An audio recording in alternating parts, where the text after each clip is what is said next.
in our country's history. I came to office on a promise to deliver on that verdict. In March 2017, I triggered the Article 50 process for the UK to exit the EU, and Parliament supported it overwhelmingly. 2 years on, MPs have been unable to agree on a way to implement the UK's withdrawal. As a result, we will now not leave on time with a deal on the 29th of March.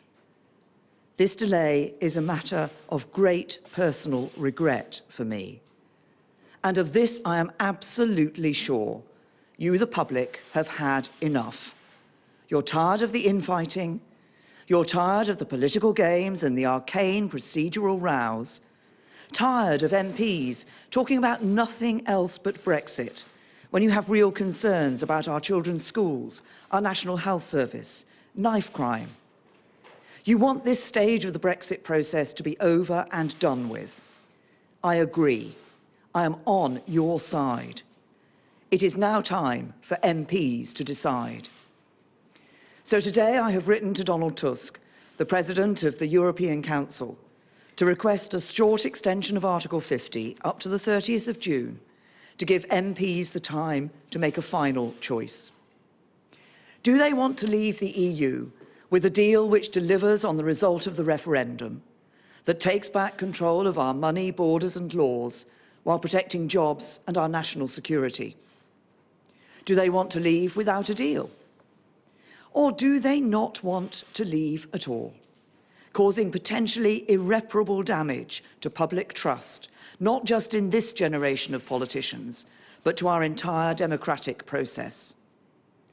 It is high time we made a decision. So far, Parliament has done everything possible to avoid making a choice. Motion after motion and amendment after amendment has been tabled without Parliament ever deciding what it wants. All MPs have been willing to say is what they do not want. I passionately hope MPs will find a way to back the deal I've negotiated with the EU. A deal that delivers on the result of the referendum and is the very best deal negotiable. And I will continue to work night and day to secure the support of my colleagues, the DUP and others for this deal. But I am not prepared to delay Brexit any further than the 30th of June. Some argue that I'm making the wrong choice, and I should ask for a longer extension to the end of the year or beyond, to give more time for politicians to argue over the way forward. That would mean asking you to vote in European elections nearly 3 years after our country decided to leave. What kind of message would that send? And just how bitter and divisive would that election campaign be, at a time when the country desperately needs bringing back together? Some have suggested holding a second referendum. I don't believe that's what you want, and it is not what I want. We asked you the question already, and you gave us your answer. Now, you want us to get on with it, and that is what I am determined to do.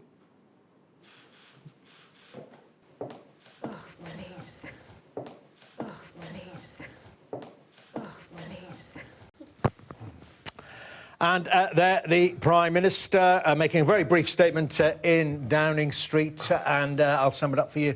Brexit means Brexit won't happen on March the 29th, but June the 30th at the very latest, says Theresa May. Let's get analysis with our political editor, Faisal Islam, listening in outside Downing Street. So, well, some very, very familiar themes there, Faisal, but this direct appeal to the people of the United Kingdom, more or less saying its MPs have been messing this all around. Yes, very short, but with a singular message. It's MPs' fault that Brexit's not happening next Friday, and I've had to delay, much to my regret, the Brexit date till June the 30th. That was the central message that the PM wanted to get out there to the public that perhaps don't watch the news channels every day and every twist and turn of this debate, and are wondering why she hasn't been able to keep her firm promise that we would be leaving on the March the 29th, something that she put into law, but also saying that MPs have a final chance. They've ducked making the fundamental choice between a deal or no deal. She ruled out again what she said at the PMQ. She ruled out participation in the European parliamentary elections, which also means we can't have a longer extension. She was quite sort of derisory about the idea of a longer extension, even lasting a year, she said. There's many in her cabinet, some in her cabinet actually, several people in her cabinet do want an extension of that type. And if, this is the crucial questions, if MPs reject what is a familiar pitch from the Prime Minister again next week, if they do indeed get a chance to vote on it from the Speaker, if they do reject it, what happens then? The Prime Minister saying that European parliamentary elections are not an option, which means that a longer extension is not an option, which means what exactly happens then? Prime Minister doubling down on the same strategy. In a way, the date has changed, but in terms of the strategy, nothing has changed.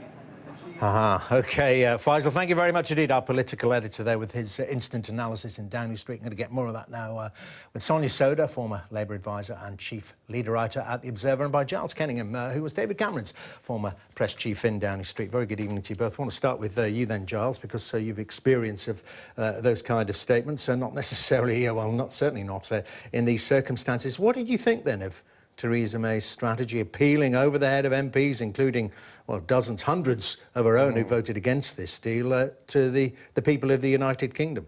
Yeah, I mean, to some extent, it is the last throw of the dice. She's trying to mobilise public sentiment and create that wedge, and it was a change in tone, pretty aggressive in the delivery. She didn't look very happy. Short statement, obviously, the media optics around this, trying to get onto the 10 o'clock news. So, yeah, we'll have to see. And live on Sky News. And live on Sky, of course. But, yeah, I think they've tried this before in terms of mobilising public sentiment, and it hasn't worked. Having said that, you do speak to MPs, and they say on the doorstep, a lot of people are saying, well, hasn't it been done yet? Or what's going on? So she, trying to drive that wedge there, interesting tactic. Certainly, I think for the Tory party, they've got to look at this and say, look, are we going to completely tear ourselves apart? Because at some point, they're going to have to come back together. And if they don't, it will be handing the keys to Corbyn to getting into number 10. Sonia, your thoughts on, broad thoughts on addressing the nation at this crucial time. To really get them on your side, though, don't you have to be popular? Yes, you do. And Theresa May certainly isn't, although I think you could look at sort of our crop of political leaders at the moment. I mean, Jeremy Corbyn isn't, his personal ratings aren't particularly high either, to be fair. But I think, there were a couple of things that really stood out for me from that statement. One was I found it incredibly distasteful, actually, this effort to blame Parliament for everything going wrong. I think that's actually very anti-democratic. It's not the sort of language that you would expect to see, from the leader of one of the world's kind of oldest representative democracies. And she was very clearly in that statement trying to blame MPs, saying it's MPs' fault, they haven't got with the project. Well, actually, Prime Minister, I think you need to take a look at yourself. What does it say about you as a leader that you can't get MPs to back your deal? And I think it's much more reflective of Theresa May. She never wanted Parliament to have a say on this. She resisted the idea of Parliament getting meaningful votes. And now she's essentially criticising MPs for doing their jobs. The other thing I thought was incredibly rich about her statement was when she started talking about schools and hospitals and how, the public wants Parliament to be talking about schools and hospitals. Well, yes, of course they do. But one of the reasons is because her government is cutting school funding. The NHS hasn't got enough money. So I know that's all important, but those words will ring a bit hollow. Absolutely, but Giles Kenningham, I mean, on that tactic of blaming MPs, as I said to you, and address this directly, she's criticising an awful lot of Conservative MPs. It's, Conservative MPs in their dozens at the very least who have been voting against her withdrawal agreement. And isn't the constituency they really answer to their own constituency associations? It is, but she needs to raise the stakes in this, because if the deal doesn't go through next week, then what happens? Do these MPs face a situation where there's a general election? I think if there was a general election, the Tories would be punished at the polls. It's careful what you wish for, so she does need to take them to the brink. And of course, we are living in unprecedented times where new precedents are being set every day. So in a normal situation, you wouldn't have MPs so openly criticising the Prime Minister. But that happens. Obviously, now she's taking the fight back to them. Yeah, and one thing's clear then, Sonia Soda, is the deal is coming back to Parliament again. You know, and in spite of the Speaker's ruling this week that she can't if it's the same or substantially the same, so she has to find some clever wheeze to change it so as the Speaker decides it is substantially different. That's right, and I suspect that the Speaker will find a way of allowing a vote on this deal. Well, something might come from the EU Council. Exactly, something might come from the EU Council, just the fact that she's seeking an extension, that may well be enough. So I don't think there's any chance that this deal doesn't come before Parliament this week. I think there's going to be a couple of things to watch for next week. One is this amendment called the Kyle Wilson Amendment, which is an amendment from a group of MPs, which is really about sort of forging a compromise with the Prime Minister, saying we as Parliament will pass your deal, but only if you put it to voters for ratification. Well, that'd be different. It would I be mean, in different. terms of allowing it through. Indeed, it would absolutely be different. And I think this is really a last-ditch effort now for people who are in favour of a referendum on her deal to try and get it through Parliament. And I think Labour MPs are going to be facing a very important dilemma next week. Do they vote for the Kyle amendment? Do they vote to sort of put her deal through so long as it goes to the people? Or do they hold off? And if they hold off, well, they might find themselves in a situation, say, next Thursday, where Theresa May is saying, will you either vote for my deal or it's no deal? Quick thought on that, Giles Kenning. I cannot see a situation where Corbyn whips his MPs to vote against the deal.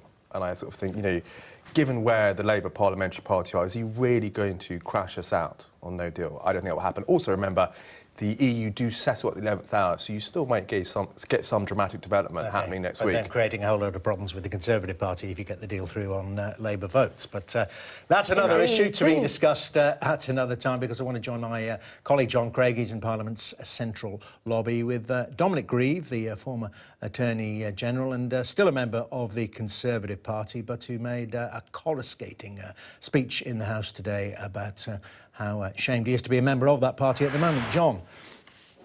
Thank you, Dermot. Yes, I'm with Dominic Grieve, the former Conservative Attorney General, as you've heard, critic of the Prime Minister's Brexit strategy, pro-Remain, pro-second referendum. Mr. Grieve, you listened to the Prime Minister's statement. What did you make of what you heard? It's very much repeated what she'd said in the House of Commons today at Prime Minister's questions. I regret her tone because it's a very aggressive one towards the House of Commons, and whilst I can appreciate her frustration because the policy that she has adopted is not meeting with support in the House of Commons, I think that to attack and denigrate the sincerely held views of MPs who are doing their best to honour their commitment to their constituents, to do the best for their country, I think that's a mistake. And I can't see how that's going to be to her advantage in trying to find a solution to this problem. She probably thinks that she's got public opinion on her side, that no doubt Number 10's done polling on this, and the polls perhaps show that voters are sympathetic towards her, support her, and that they're critical of MPs, playing to the gallery, you'd probably say, but she probably thinks she's got the public on her side. Well, she may do. I mean, she made criticism about parliamentarians engaging in arcane games. But the reason why parliamentarians have had to engage in those arcane procedures is because the government has systematically tried to close down alternative routes of debate that would promote alternatives to the government's own policy. So they are the direct result of how she has decided to approach Brexit. What do you think she needs to do now if she is going to get her deal through? We know there's a vote in the Commons on Monday.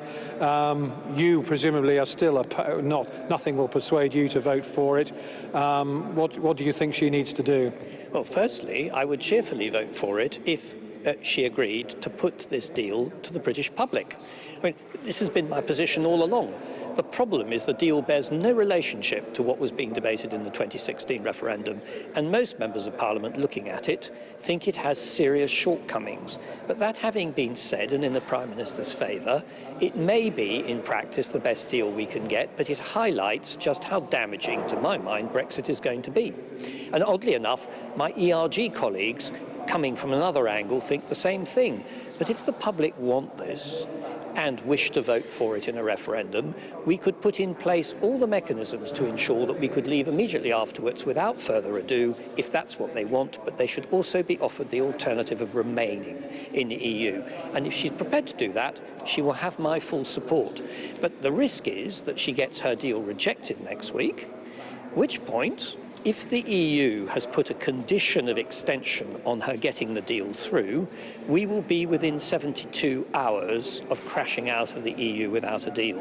And there will, in my view, be only three options: to crash out without a deal, to revoke Article 50 through Parliament doing it with the government, accepting that Parliament can order the Prime Minister to do it, and the Prime Minister, I suppose, could refuse, but that would be an extraordinary constitutional crisis, or holding a further referendum. There will be no other choices available, and she's closed down any other choice because the possibility of debating an alternative form of Brexit will be wholly removed by the lack of time. You rather shocked a lot of MPs today when you were speaking in the House of Commons, and you talked about your shame being a member of the Tory party. Let's just play for our viewers what you said. When my right honourable friend, the Prime Minister, came to the dispatch box today at Prime Minister's questions, I confess I think it was the worst moment I have experienced since I came into the House of Commons. I have never felt more ashamed to be a member of the Conservative Party or to be asked to lend her support. She spent most of her time castigating the House for its misconduct. At no stage did she pause to consider whether it is in fact the way she is leading this government which might be contributing to this situation. I have great sympathy for her. I've known her for many years, and we had a personal friendship beyond and outside of this House. But I have to say, I could have wept.